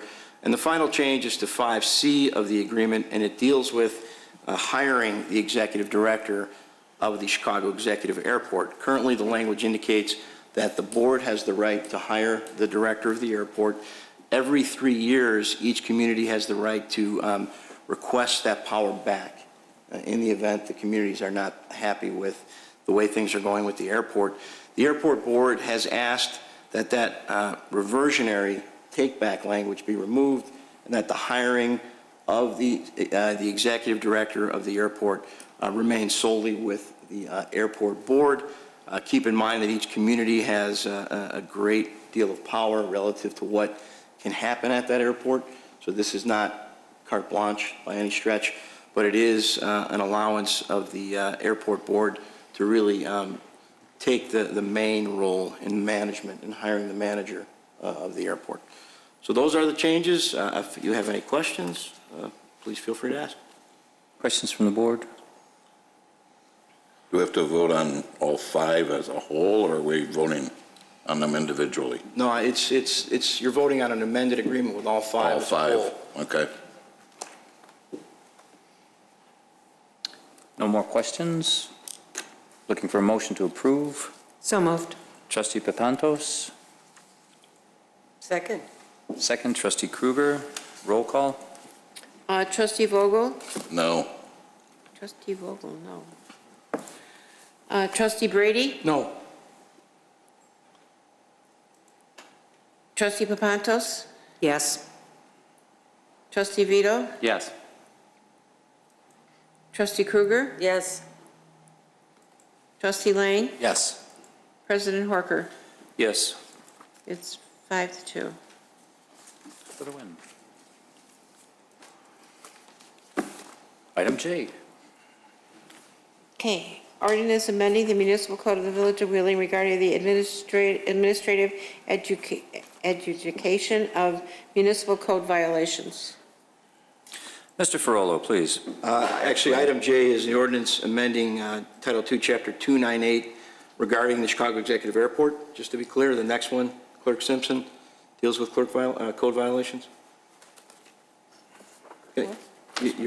I'll read this. You just read the wrong one. I've got it. Anyway, the amendment to Chapter 2.98 is very straightforward. Currently, under the IGA, the village president and the mayor of Prospect Heights have the right to appoint the chairman of the airport board. And what the IGA says is that each community has the right to also add rules to how the president or the mayor goes about making that appointment. This change to our code indicates that the president's appointment of an individual to be the chairman of the airport board is subject to the advice and consent of this board, much like all of the other appointments made by the village president. That's the extent of the change. Basically, I can't just run around and appoint chairman. Right. You only can bring the name. You have the power to bring the name. If you don't bring the name, that doesn't happen. I asked you guys to put this on the agenda. Thank you for doing that. If there's any questions about it, Mr. Vito. Yeah, I have a question. Jim, is it codified with other commission, with the Plan Commission of advice and consent? Because sometimes, I mean, we've always practiced that way, but I didn't know that that was actually done that way. And then certain boards, people just get assigned. We don't approve, like the health board and, you know. Plan Commission is advice and consent. In fact, most of our boards are advice and consent. I would say there aren't any that aren't, that they're all advice and consent. This liaisons was not advice and consent, trustee liaisons, and this appointment was not advice and consent. It's not advice and consent in Prospect Heights either, but generally speaking, under the Illinois Municipal Code, appointments of the president are subject to advice and consent, and that's, we're writing this to match that. We don't have to, because the airport board's a special board, but this is something the president asked to bring forward for you to vote on. Is Prospect Heights going to mirror that, or has there been any discussion? I don't know, and it's really up to them. They don't have to. I think they already do. They already do. Do they? Yeah, I'm not sure. It's They up did. to each community. They did, we didn't. Okay. Trustee Vogel, something? Okay. No other questions. I'd look for a motion to approve. So moved. Trustee Lang, second. Second. Trustee Vogel. Roll call, please. Trustee Vogel? Yes. Trustee Brady? Yes. Trustee Papantos? Yes. Trustee Vito? Yes. Trustee Krueger? Yes. Trustee Lane? Yes. President Horker? Yes. Now, Clerk Simpson, item K. Administrative adjudication. I did that one. Yes. Now you need to do it now. Just did that, It was the wrong order. Oh. Okay, ordinance amending the municipal code of the Village of Wheeling regarding the Just read it. administrative adjudication of municipal code violations. Thank you. Thank you. Mr. Panagakis, please explain to us. Oh, I get it now. Yeah, it's okay. President Horker. You'll be retired by the President time it's Horker, if I done. could, for 1 second, I just wanted to acknowledge that this will be Commander Panagakis's last official act before the board before his retirement next month. Pete served with distinction and pride, and I'm sure the board members are aware of all of his service to the community and what a valuable member of the police department he has been in that service. So I just want to publicly acknowledge Pete's effort and thank him.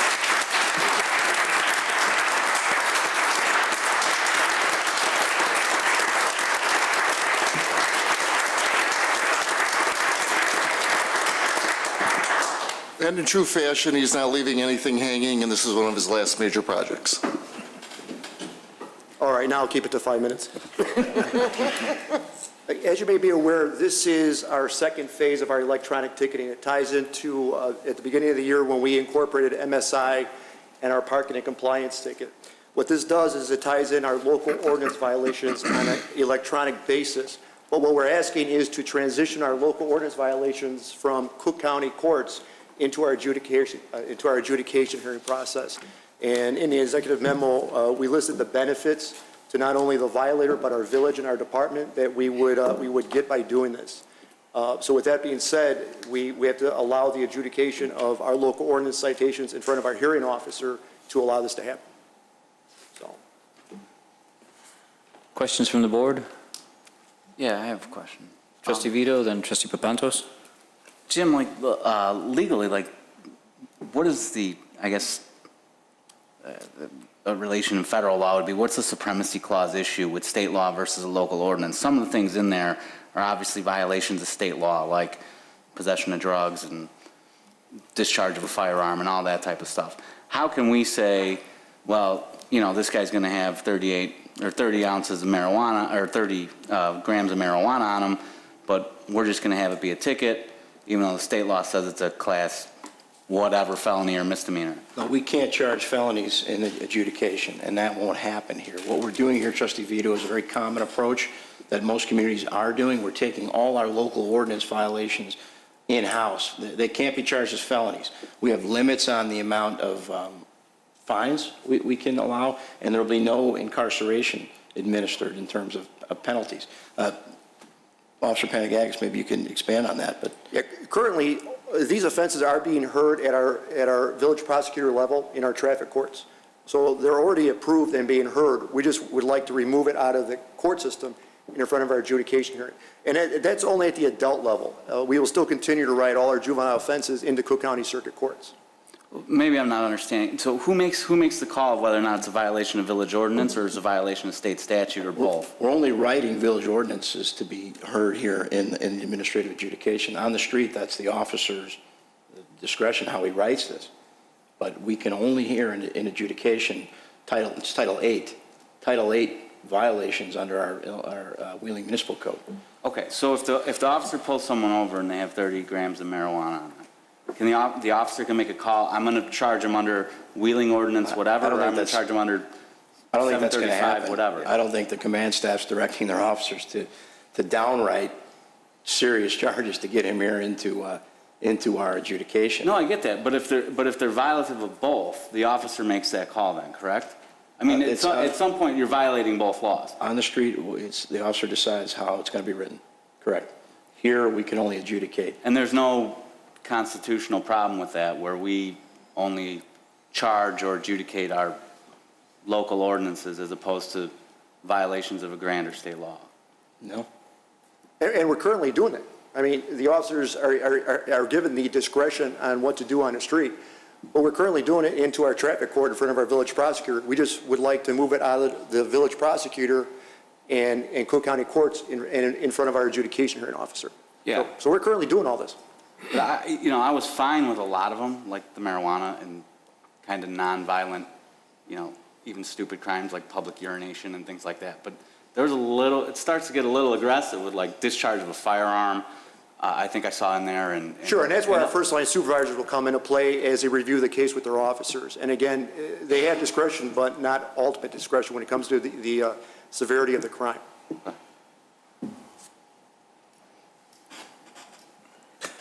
Thank you, Trustee Vito. Trustee Papantos? Bottom line, what does this do for the village? Well, it does several things. First, as it relates to the village, it takes any fines, which is minimal at the county level, and pretty much ultimately brings all of it at our village level.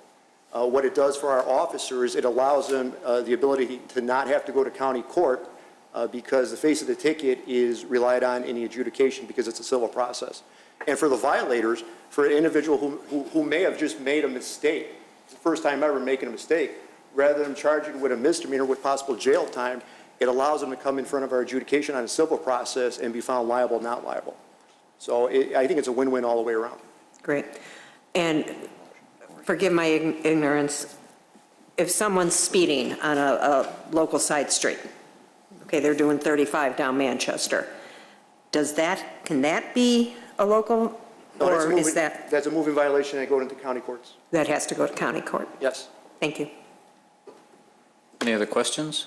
Over. Trustee Lang. One question.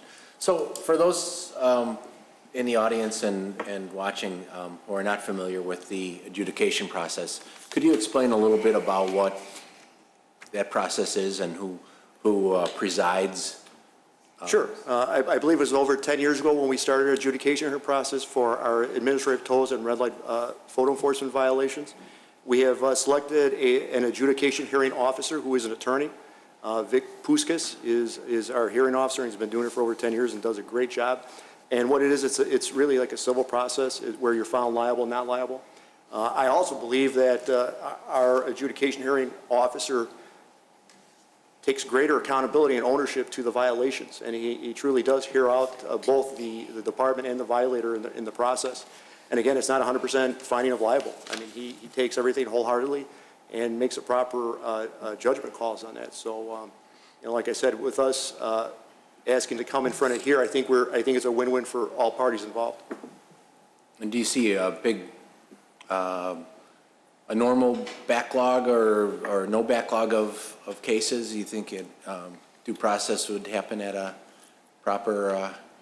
You know, I think it's going to we have to wait and see that. You know, we currently bring in our parking and compliance tickets. So what we did is we set a time aside for 1:30 in the afternoon to hear these cases prior to parking, compliance, and our red lights and our administrative tolls. So we'll have to wait and see and revise as needed.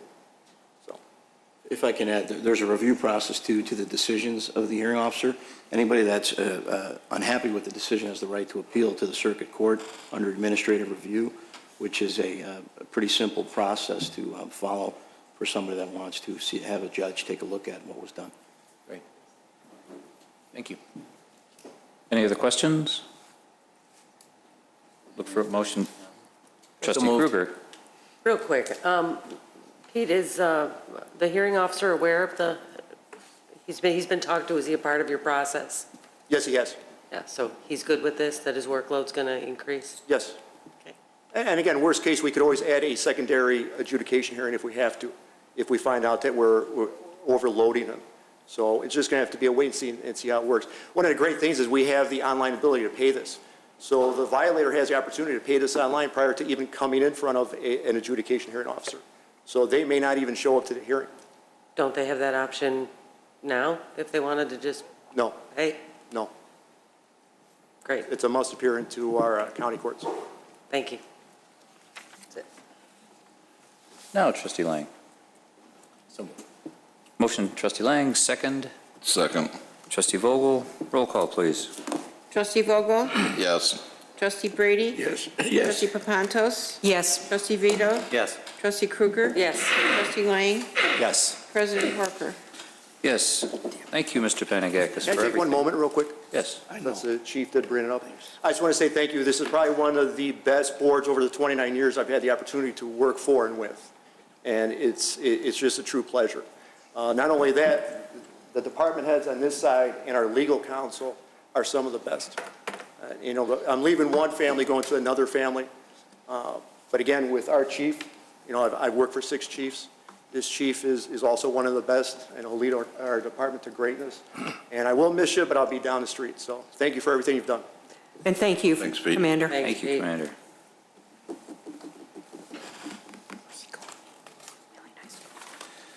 Official communications. What? I have nothing. You have nothing? Official communications, anyone? Trustee Vogel. I know it's a month off, but we're coming up soon.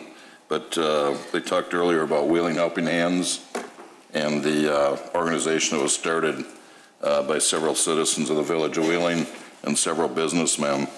And it's a tax-exempt organization that was set up to assist the police and fire departments with their charitable causes and also to help others in the village of Wheeling in need. So it's a good cause. We've distributed last year about $15,000 to various needy families and individuals, as well as to the police and fire departments for their charitable endeavors. And it's going to be a 3-day weekend, September 7th, 8th, and 9th. There's a golf outing, hopefully at Chevy Chase. If not, the site to be announced later if we can't hold it there, followed by a prime rib dinner at Market Square.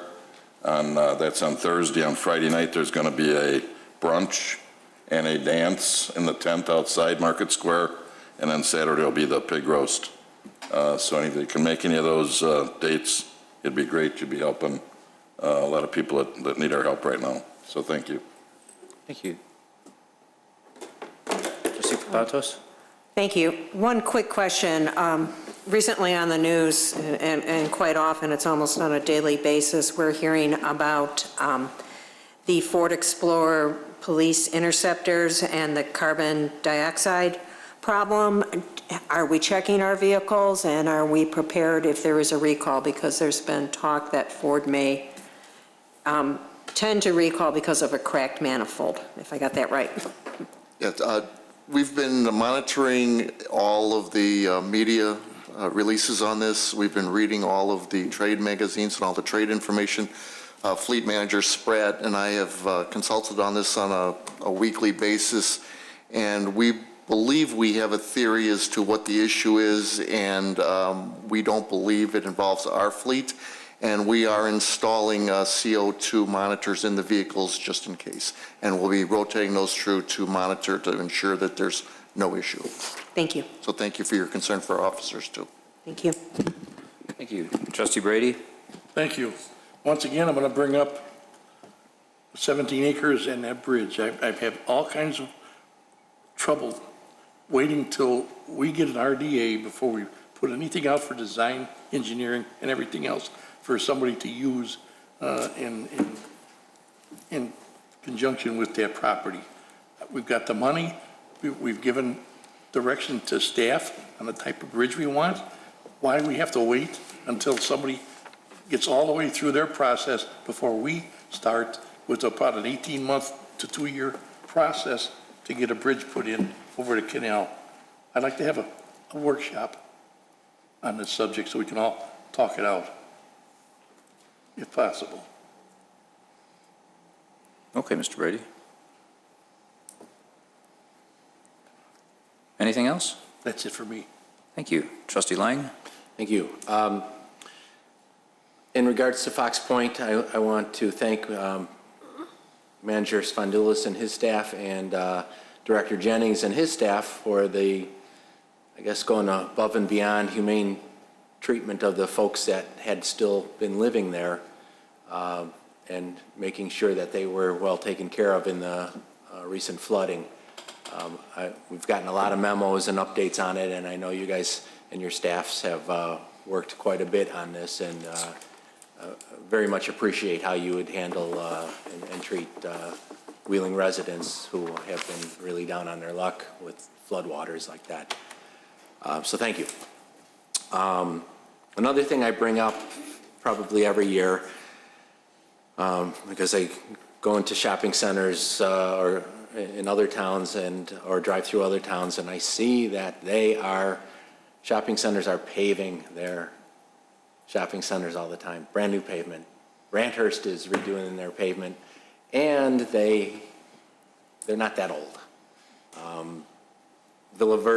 Plaza Verde in Arlington Heights is redoing their pavement. All these shopping centers are redoing their pavement because it looks good. It looks like a fresh center when that's done. And you look at ours, and they're really in bad shape. And, you know, I just want to ask the board if they're interested in workshopping something like this in the future to maybe toughen our ordinance a bit on the life of pavement in shopping centers and some kind of meat on there to improve those. And I'll leave it to the board to, and then be quiet about it forever if they say no. But I think it's something that we should look at, that we should really toughen up a little bit. It's a shame we have an asphalt plant right here in town. The cartage for that has to be even cheaper. There's no reason in the world other than not wanting to afford it that someone wouldn't pave their lot. And you look at a shopping center like Dunhurst, and it's in horrible shape, and it has been in horrible shape for many, many years. They keep promising that they're going to change it. Part of it is up for sale now. I don't know who would want to move in there or who would want to buy that with shopping, with the parking lot as bad as it is. And just other shopping centers in town too. So can we, if the board is willing, can we do a quick poll and see if we're willing to look at that in the future, workshop it and so on? Sure, we should probably pull the board as far as trustee Brady's. I'm all for it. You know, I don't see why we would have to talk about it. We have ordinances. You know, we have ordinances on all of this stuff. We don't write tickets though. See, we let Dunhurst go ahead and restripe the parking lot on top of the black gravel that's there basically, you know, and we have other businesses, individual businesses. The parking lot, it looks like a black gravel driveway. We don't issue any tickets. We go there, we tell them, hey, you know, you got to park, you know, but what can we do? Can we start fining them? Maybe that's what we should do. So I'd like to poll the board, just if we'd like to workshop the parking lot issue first. Trustee Brady, that was, yes, I take it? Yes. Absolutely. Trustee Kruger? Yes. Trustee Lang, you brought it up, so Sure. I'd like to assume it was a yes. Trustee Vito? Talk about anything anybody wants to talk about. Trustee Papantos? Yes. Trustee Vogel? Yes, but I'd like them to tell us what our present ordinance, what are we enforcing? Do we have an ordinance that has any teeth in it, or does staff feel it doesn't have enough teeth to get anything done? Can we get it done under our present ordinance? So part of the presentation should include existing codes and ordinances. Right. Would you like an answer to that question now? Director Jennings, you want to? Sure, there's two answers on that. The first answer is what we've done. We have written this with little success in the court system. The few that we have taken up, the judge is not found in our favor when we pursued it. So it may be possible to write it a different way. I'd be happy to take a look at that if the board would like us to. The other side of this is a project that we've recently assigned to one of our property maintenance inspectors to write up all of the shopping centers that are having similar violations. So we have a property maintenance inspector who's been specifically tasked with this project now, who's beginning it. So on the one hand, yes, we can take a look and see if there's another way to write specific to pavement condition, given our lack of success in enforcing it. But we are initiating a project right now with a property maintenance inspector. Okay. To me, it just seems that if we don't have enough meat in the ordinance, then come back to us with an ordinance or proposal at that workshop. I mean, we can talk about it all day, but if we can't enforce what we have, let's find something that we can enforce. So you would be looking for a document to consider during the workshop and... Right, discuss that rather than, well, we know we have a problem, so let's discuss how we can fix it rather than... We'll bring you itself. the full analysis of the situation and the options that we have. Okay, thank you. Thank you. I'd like to have a poll the board too relative to a workshop regarding the bridge. Mr. Brady, I would like to assume that you'd be yes. Yes. Trustee Kruger? Sure, I can talk about it. Trustee Lang? Yes. Trustee Vito? Yes. Trustee Papantos? Well, I'll talk about it. Yes. Looks like we'll have a workshop. Trustee Kruger, you had something. Yes, something quick. To Trustee Lang's kudos to staff for the work with the Fox Point after the recent flood. I do want to sort of single out Director Huizar and her Human Services team. I know I forgot someone. I'm certain that translation and just all the human services you provided were paramount. Congratulations to the fire department on their prestigious award. Certainly pleased to hear that this evening. And since we're talking about ordinances and things that we should look into, I'd like to bring up something that I think I mentioned last year regarding Airbnb. Airbnb is a way for people to rent private homes, condos, apartments, instead of renting hotels. And just for giggles and snorts, I decided to Google search or go on Airbnb and see if there were any in Wheeling. And there are. And I was concerned about that because I don't believe we have any ordinance or regulations governing licensing or how that operation should legally operate for the safety of all our residents. You want to poll the group again? See if you want to bring it up, or Jim, I know that we mentioned this a while ago, and perhaps it's a something that we're waiting to see what other municipalities are coming up with this? Because it's relatively new. There's a few that have addressed it, not many. Schaumburg has employed an ordinance where they impose the hotel motel tax. There's licensing in some towns. Lincolnwood did a licensing scheme. There's a few that have done it. Currently, there's an act, I think it's with the House at this point, called the Short-Term Rental Act, where the state legislature is looking at restricting how municipalities can regulate Airbnbs, and that hasn't really worked its way through yet. I think a lot of communities are waiting to see what happens with that, and there's a home rule preemption in that particular draft bill. So what I can do is, if you want to bring it to a workshop, I can show you what's been done in some communities. Sure. So you can determine whether or not you want to do something in the short term, if it's in fact an issue. Some towns haven't done anything and don't intend to. For example, Arlington Heights. I've seen a survey of Northwest Municipal Conference towns. Some towns are a no, but working on it. Arlington Heights was a no with no intention. It's not an issue. So, I mean, it just depends on what you're faced with. Evanston has a lot of Airbnbs, for example. Sure. I'm not sure how many we have, but it could be an issue. So I think maybe it's a good idea to bring the options to you, and you can then decide where you want to go. Fair enough. Appreciate that. That's all for me, thanks. You want to wait? Or a memo?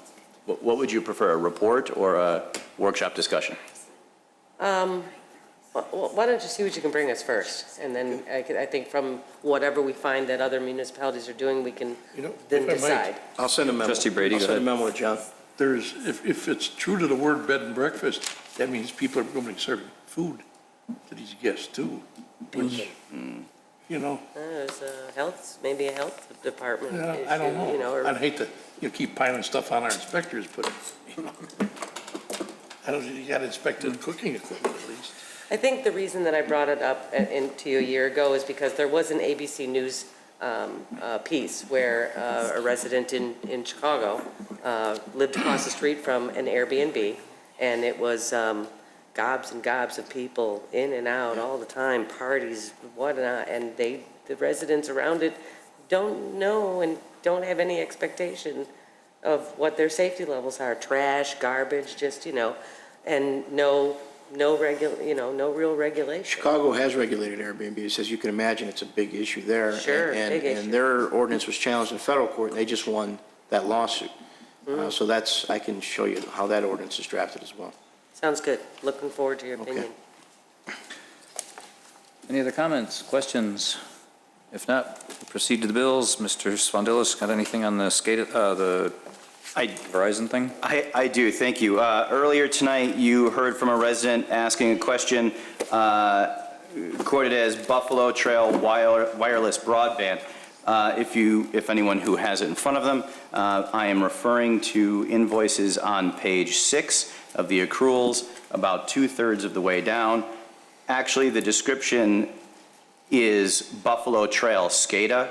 The next line, which is a separate invoice, is wireless broadband service. Buffalo Trail is a street in Wheeling, approximately in the Tahoe Village neighborhood, between Schoenbeck and Buffalo Grove Road. SCADA stands for Supervisory Control and Data Acquisition. It is the software that monitors our water towers and our water system. When I'm done, Director Janik can give a further explanation as to what that is. So this is a Verizon charge for one of several SCADA sites that we have in town. The next line item that was combined in the question is wireless broadband service, which is $936.26, and that is for the 4G service in our public safety vehicles. Director Monchain, I believe, has a copy of the invoice for the Buffalo Trail SCADA item at $50.51, which is what was being questioned. If anyone would like to see it, they can see Director Monchain. Director Janik, if you could explain what SCADA is, please. The village has two systems that deal with monitoring both our water systems as well as our pumping, our lift stations. One's called OmniSite and the other one's called SCADA. These are the SCADA site, or the SCADA software and system is very expensive, but it allows us to both monitor our water system, that is the towers as well as monitoring sites for pressure, and allows us to actually alter some of these systems remotely. This particular item, this Buffalo Trails, that's a location, it's a pressure monitoring location in Tahoe, and it was recently changed from radio wave to cellular. That's why there's a cellular bill there. And I'm glad this actually came up this evening because it's a great example of why we don't answer questions during meetings, because people like the village manager embarrass the IT director and make them come from their back cave back there, assuming that it was a wireless issue, and it is not. So that is why we don't answer questions during official communications, because we don't have the opportunity to research it appropriately. Are there any other questions? I would be looking for a motion to approve the bills. Oh, okay. Oh, sorry. No, go ahead. All set. You ready? So moved. Motion, trustee Vogel, second. Second? Trustee Kruger. Roll call, please. Okay, trustee Vogel? Yes. Trustee Brady? Yes. Trustee Papantos? Yes. Trustee Vito? Yes. Trustee Kruger? Yes. Trustee Lang? Yes. President Horker? Yes, we do have an executive session this evening.